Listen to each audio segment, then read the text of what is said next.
नमस्कार मंडळी. रमा पोळ्या लाटत असते त्याचवेळी अक्षय तिथे येतो आणि म्हणतो की तुला सांगितलं होतं ना, तू काही करायचं नाहीयेस, तू खाली बस बघू. अक्षय आता रमाला खाली बसवतो आणि स्वतः पोळ्या लाटत असतो. येणाऱ्या जाणाऱ्या बायका मात्र घरामध्ये डोकवत असतात आणि त्या म्हणत असतात की कसली बाई आहे ही, नवऱ्याला स्वयंपाक करायला लावलाय आणि स्वतः मात्र खाली बसली आरामात. तिला एवढा चांगला नवरा भेटलाय, निदान त्याचा गैरफायदा तरी घेऊ नये तिने. तर माने काकू तिथे येतात आणि म्हणतात की काय झालं, काय बोलताय, जेवायला जायचंय का त्यांच्या घरी तुम्हाला? तर त्या बायका आता माने काकूंना म्हणत असतात की बघा ना, या बाईचे किती लाड चालले. आमच्या नवऱ्याने असं घरातलं काम केलं ना तर माझा नवरा मला रिमोटच फेकून मारेल. आणि बघ ना, हिला एवढा चांगला नवरा भेटलाय परंतु ह्या पोरीला काही कदर नाही त्याची. माने काकू आता फार चिडतात आणि त्या दोघींनाही म्हणत असतात की काय चाललंय तुमचं मगाचपासनं, कशाला त्यांच्या घरामध्ये डोकवतोय, तुम्हाला तुमचा संसार नाहीये का?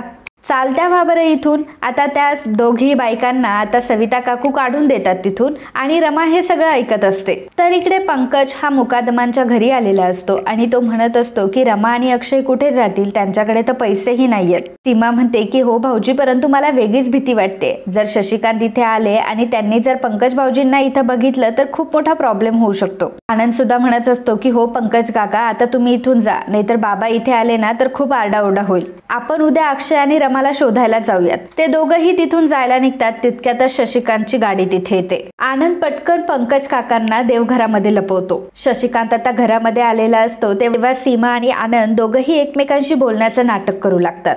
शशिकांत त्यांना विचारतो की काय झालं तुम्हाला एवढं घाबरायला, आणि त्याच वेळी पंकज काकाची चप्पल त्यांना तिथे दिसते. शशिकांत त्यांना विचारतो की आपल्या घरी कोणी आलंय का आणि तुम्ही एवढे का घाबरलाय? सीमावर ओरडून ते सीमाला विचारत असतात की कोण आलंय मला सांग सीमा. सीमा काहीही बोलत नसते. पार्वती आजी आता तिथे आलेली असते आणि विचारत असते की काय झालंय आरडाओरडा करायला. शशिकांत विचारतो की त्या दळभद्री चपला कोणाच्या आहेत बाहेर? तर त्यावेळी सीमा सिक्युरिटी गार्ड म्हणत असते आणि आनंद म्हणत असतो की माळी. दोघांचंही खूप कन्फ्युजन झालेलं असतं, काय उत्तर द्यावं हेच त्यांना कळत नसतं. आनंद म्हणतो की आई सिक्युरिटी गार्डच्या आहेत चपला. तर शशिकांत विचारतो की सिक्युरिटी गार्ड इथे चपला काढून कुठे गेला बाहेर? शशिकांत पुन्हा एकदा सीमाला विचारतो की सीमा, रमाच्या घरचं कोणी आलंय का?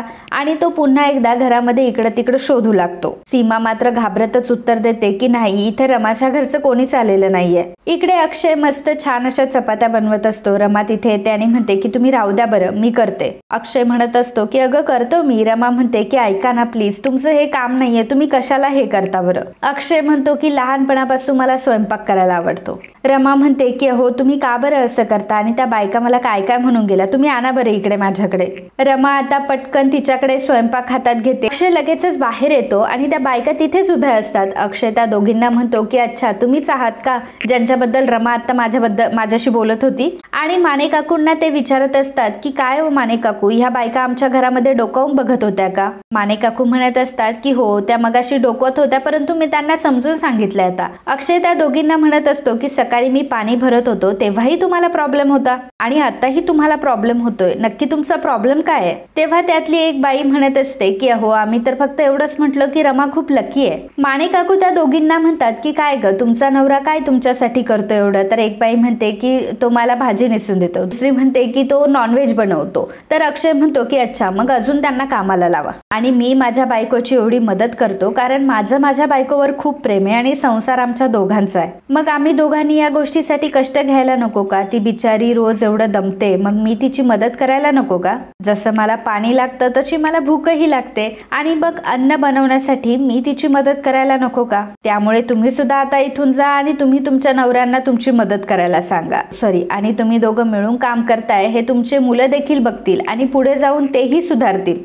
त्यामुळे तुम्ही तुमच्या नवऱ्याला सुधारा, तुम्ही तुमच्या मुलांना देखील स्वावलंबी बनवा. जर तुमच्यापासून सुरुवात केली तर कुठेतरी देश सुधारेल. आणि अजून एक गोष्ट म्हणजे कोणाचा संसार जर सुखी असेल तर त्यांना उगाच टोमणे लावू नका, जरा त्यांचं थोडंसं कौतुकही करा. माने काकू म्हणत असतात की तरी मी तुम्हाला सांगितलं होतं की त्यांच्या खोलीमध्ये डोकावू नका म्हणून. तेवढ्यातच रमा अक्षयला आवाज देते. तेव्हा अक्षय त्या दोन्ही बायकांना सांगतो की सुद्धा तुमच्या नवऱ्यावर ओरडायला शिका. आणि अक्षय आता तिथून निघून जातो. शशिकांत तिकडे विचारत असतो की सांग सीमा, ती चप्पल नक्की कोणाची आहे? तितक्यातच रमाकांत काका तिथे येतात आणि शशिकांतला म्हणतात की बागेमध्ये काम करण्याची माझी ती चप्पल आहे, तुला काही प्रॉब्लेम आहे का? शशिकांत म्हणतो की जर तुझी चप्पल आहे तर हे लोक एवढे कावरे बावरे का झाले? रमाकांत काका म्हणतात की आता तू एवढा मोठ्याने ओरडला म्हटल्यावर कोणालाही वाटेल ना की आपली चूक झाली आहे म्हणून. शेवटी सगळ्यांना तुझी भीतीच वाटते. तेव्हा शशिकांत म्हणतो की आता मी मर्द आहे म्हटल्यावर माझी सगळ्यांना भीती वाटणारच. रमाकांत काका म्हणतात की ह्या भीतीपोटी एक ना एक दिवस तुला सगळे सोडून जातील आणि तेव्हा तुला समजेल की प्रेमानं वागणं किती गरजेचं होतं ते, कारण त्यावेळी तुझ्यातला तो मर्द हे दुःख नाही पचवू शकत. शशिकांत म्हणतो की ह्या मर्दला कधीच दर्द होत नाही. इकडे रमा अक्षयला म्हणत असते की घरामध्ये एवढं सगळं घडलं परंतु तुम्ही कधीच काही केलं नाही आणि इथे मात्र बायकांना प्रवचन द्यायला निघून गेलेत. एवढ्या मोठ्या परिस्थितीत तुम्ही शांत कसे काय राहू शकतात? तेव्हा अक्षय म्हणतो की मलाही वाईट वाटलंय की माऊलींची गाडी जळाली आहे. आपण त्यांचे देखील पैसे देऊन टाकू, परंतु एका गोष्टीचं मला बरं वाटतं की त्या शशिकांत मुकादम सोबत असलेले सगळे संबंध आपले सुटलेत. फक्त आणि फक्त मला आईचीच काळजी वाटते. रमा म्हणते की तुम्ही एवढ्या लवकर ह्या सगळ्या गोष्टी कशा काय विसरू शकतात? अक्षय म्हणतो की जाऊ दे, आता वाईट घडून घडून किती वाईट घडणार आहे आणि तसंही वाईट घडण्यासारखं राहिलं तरी काय आहे आणि तुझा माझ्यावर विश्वास आहे, माझा तुझ्यावर आहे, अजून आपल्याला काय हवंय? तर इकडे पार्वती आजी शशिकांतला म्हणत असते की शशिकांत, अरे तू कशाला नादी लागतोय त्याच्या, आणि तसंही तो म्हटलाय ना त्याच्या चप्पल आहे, जाईल तो घेऊन. तर आनंद रेवाला विचारतो की तुम्ही कुठे गेला होतात? तर रेवा म्हणते की ऑफिसमध्ये आणि शशिकांत म्हणतो की कॅफेमध्ये. पार्वती आजी म्हणते की आता उगाच कशाला तुम्ही विषय वाढवताय, चला बरं सगळेजण आतमध्ये या. शशिकांत पुन्हा एकदा सीमाकडे बघतो तर सीमा पुन्हा घाबरलेली असते. सीमाला तो म्हणत असतो की नक्कीच सॉरी, आणि तेवढ्यातच पंकज काकांचा खोकल्याचा आवाज येतो. तर शशिकांत म्हणत असतो की नक्कीच इथे रमाच्या घरचं कोणीतरी आलंय. शशिकांत पुन्हा एकदा शोधायला लागतो तेव्हा पार्वती आजी आता शशिकांतवर ओरडते, त्यामुळे शशिकांत आणि रेवा दोघंही आतमध्ये निघून जातात. ते तिथून निघून गेल्यावरती आता पंकज काका बाहेर येतात. पंकज काका म्हणत असतात की मला माहितीये, ह्या लोकांना नक्कीच माहितीये की माझे जावई बापू आणि लेक कुठे राहतात, परंतु हे लोक आपल्याला सांगत नाहीयेत. पण आता मी सुद्धा त्यांना शोधूनच राहणार आहे. तर आनंद आता पंकज काकांना घेऊन बाहेर येतो. पंकज काका आनंदला म्हणत असतात माझ्या आईला काय उत्तर द्यावं हे मला माझंच कळत नाहीये. तर आनंद म्हणत असतो जर तुम्ही कोणाला सांगणार नसाल तर मला माहितीये की रमा आणि अक्षय कुठे राहतात ते, आणि खूपच वाईट परिस्थितीत राहतात. जर रमाच्या आईला हे सर्व कळलं तर त्या खूप टेन्शन घेतील. रमा आणि अक्षय दोघंही जेवायला बसलेले असतात. रमा काही जेवत नसते. अक्षय रमाला म्हणत असतो की रमा जेवून घे. तर रमा म्हणत असते की तुम्ही एवढे निश्चिंत कसे काय राहू शकता? अक्षय म्हणतो की कारण चिडण्यासारखं माझ्याकडे असं काहीच नाहीये. पैसा आणि आडनाव मी दोन्ही गोष्टी सोडून दिल्यात, त्यामुळे मला आता कसलीच भीती वाटत नाही. अक्षय रमाला भरवत असतो, परंतु रमाला मात्र त्याच गोष्टींचं खूप टेन्शन येत असतं. आपल्यामुळे माऊली दादांचं किती नुकसान झालं हेच तिला आठवत असतं. रमा रडत असते. अक्षय रमाचे डोळे पुसतो आणि प्रेमाने रमाला भरवत असतो. रमा मनात म्हणत असते की कदाचित मी तुमच्या आयुष्यात नसेल तर तुमचा आनंद परत येईल, मी नसेल तरच तुमच्या आयुष्यात सगळं काही नीट होईल. आणि अक्षयच्या या परिस्थितीला रमा स्वतः जबाबदार ठरवते आणि ती अक्षयला सोडून जाण्याचा निर्णय घेते. दुसऱ्या दिवशी जेव्हा अक्षयला जाग येते तेव्हा रमा ही त्याच्या जवळ नसते.